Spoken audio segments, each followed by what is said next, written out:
Alright guys, welcome back to Round Prairie Creek Farm. Today we're not actually on our farm, we're on Ammon's farm.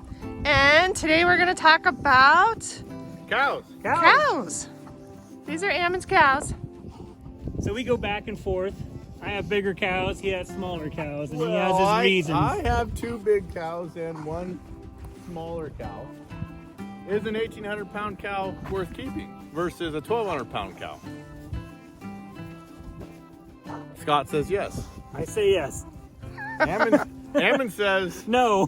that black cow there eats a lot less hay every single day versus the 1,800 pound cow right next to it. That 1,800 pound cow, I mean, it's pretty simple math. They eat more per body weight. And with my experimentations, which that cow, she's got she's a quarter dairy. That's my backup milk cow plan if things go really bad. So she does have Jersey in her, which gives her a lot more milk, but her calves are as big as my 1,800 pound cows when they go to auction or when we go to butcher.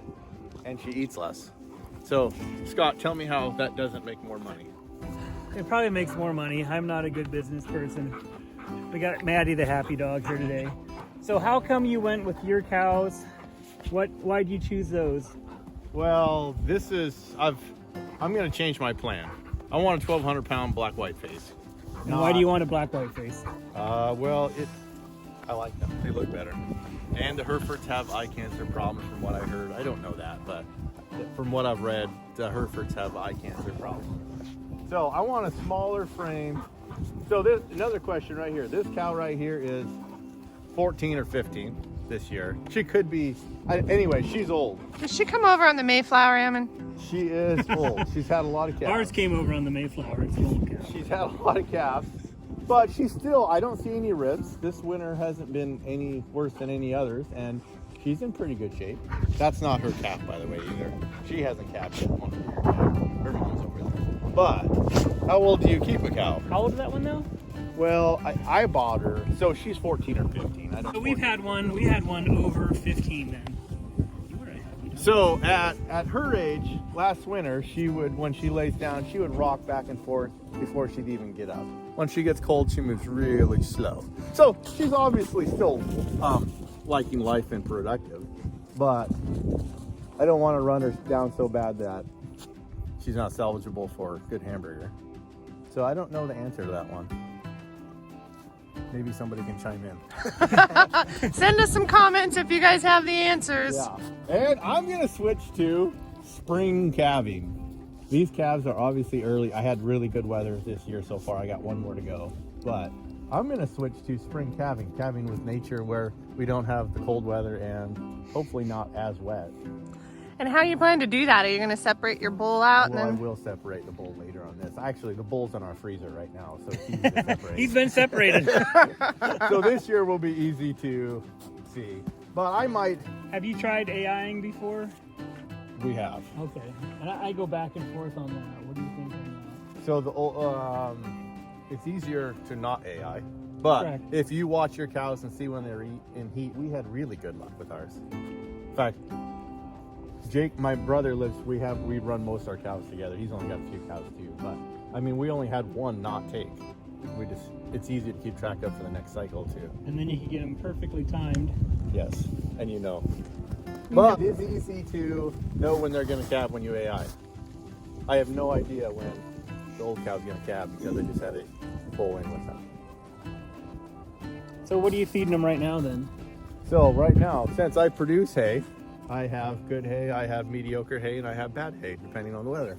So, there's a bale that tobaccoed, which they ate most of it, and now they bed down in it. And there's another bale they didn't like quite as much that they bed down in also. And then I have another bale that's underneath the feeder. That's grass alfalfa. It appears my cows like a little grass in there. Will they gain more weight on straight alfalfa? I don't know, I've never done that.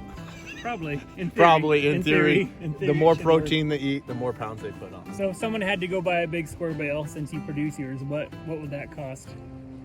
Well, so this year in our area, most of mine left for over 200 a ton. Okay. So is it worth it? Well, look at it. I like the babies. I know they're cute, but is it worth it? Give us a the. little white face.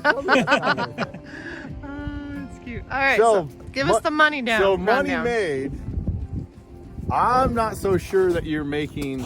You definitely can't make any wages unless you're on a really big scale. I think that the people buying my hay, unless you have 25 head, they can't make any money. If you consider fencing time, if you consider any of your vet bills, if you do any upgrades to your farm as far as fencing, corrals, squeeze chutes, if you have any problems, it's hard to make money. But people do it. They like it. They like to know where their meat comes from. So depending on what your trade-off is for meat, it can be cost effective. If you do your own butchering, that's also another huge factor of Huge cost. huge cost advantage if you do your own butchering. I've only done it once. It's not fun. It is labor intensive. It's a lot of work. Yeah. And like you have to haul your manure out. Like right here in the past, I've actually put my cows out on the wheat stubble ground and fed them out there, and they spread their own manure. This year I just got lazy because I only have 3. Like last year I had somebody else's 25 pair out here. Well, they were pregnant, and I fed my silage on my hay, on my wheat ground. So really all I did was move nutrients from 140 acres to the other 20 acres. And that worked out well. Well, but I personally like having the manure to move out because I use it in my garden. It's like black gold. That's true, but we're kind of jealous. We have to deal with a lot of predators where we live. So Yeah. they have to be up by us in the wintertime. That would be nice just to put them out and have them do the work for us. I like your little roof on the feeder. I think That might be the right answer. with only 3 cows eating on it, that bale lasts quite a while. So it is nice to have a little rain protection. That one's getting beat up now. And you have one more cow to calf then? Yep, one more cow to So calf. how old was your old one? 15? Well, 14 or 15. You're what? 14 or 15. How old was our oldest cow? It had to be over 15. Yeah, she was probably 16. We kind of kept her because she worked as like the grandmother cow. If there was one that wasn't nursing, she'd let anyone nurse on her. I see. And whenever we had a cow problem or a calf problem, we didn't have to worry because they just go nurse on the old grandma cow. That was our key. She was like the perfect cow. They're curious. Gonna come say So mine hi? aren't total pets, but they're not skittish either. Yeah, ours are really pretty chill. I don't trust the bull.